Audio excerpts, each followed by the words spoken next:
துலாம், பாக்கியங்கள் பெருகும் நன்னாள். தந்தையார் வழியில் சொத்துக்கள் வந்து சேர வாய்ப்புண்டு. ஆன்மீக பெரியோர்களின் ஆசி கிட்டும். வெளிநாட்டு பயணங்களுக்கான வாய்ப்புகள் பிரகாசமாக தெரிகிறது. அதிர்ஷ்ட எண் 7. அதிர்ஷ்ட திசை மேற்கு. வழிபாடு தட்சிணாமூர்த்திக்கு மஞ்சள் மலர்களால் அர்ச்சனை செய்து வழிபடவும். விருச்சிகம், இன்று உங்களுக்கு சந்திராஷ்டமம் என்பதால் இதிலும் அதிக நிதானம் தேவை. தேவையற்ற விவாதங்களை தவிர்ப்பது நல்லது. புதிய ஒப்பந்தங்கள் மற்றும் பயணங்களை தள்ளி போடுவது சிறப்பு. உணவில் கவனம் தேவை. அதிர்ஷ்ட எண் 9. அதிர்ஷ்ட திசை தெற்கு.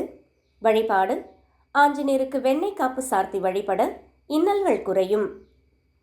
தனுசு, வாழ்க்கை துணையுடன் இருந்த கருத்து வேறுபாடுகள் நீங்கி இணக்கம் ஏற்படும். புதிய கூட்டுத் தொழில் முயற்சிகள் வெற்றி தரும். உறவினர்களிடமிருந்து வந்த மனக்கசப்புகள் நீங்கும். மகிழ்ச்சியான நாள். அதிர்ஷ்ட எண் 3. அதிர்ஷ்ட திசை வடகிழக்கு. வழிபாடு மகாவிஷ்ணுவை துளசியால் அர்ச்சனை செய்து வழிபட நிம்மதி கூடும். மகரம், எதிர்ப்புகளை முறியடித்து சாதனை படைப்பீர்கள். பழைய கடன் சிக்கல்கள் தீர புதிய வழி பிறக்கும். ஆரோக்கியத்தில் நல்ல முன்னேற்றம் தெரியும். உத்தியோகத்தில் இருந்த போட்டிகள் விலகும். அதிர்ஷ்ட எண் 8. அதிர்ஷ்ட திசை வடக்கு. வழிபாடு காலபைரவரை வணங்கி மிளகு தீபமேற்ற நன்மைகள் பெருகும்.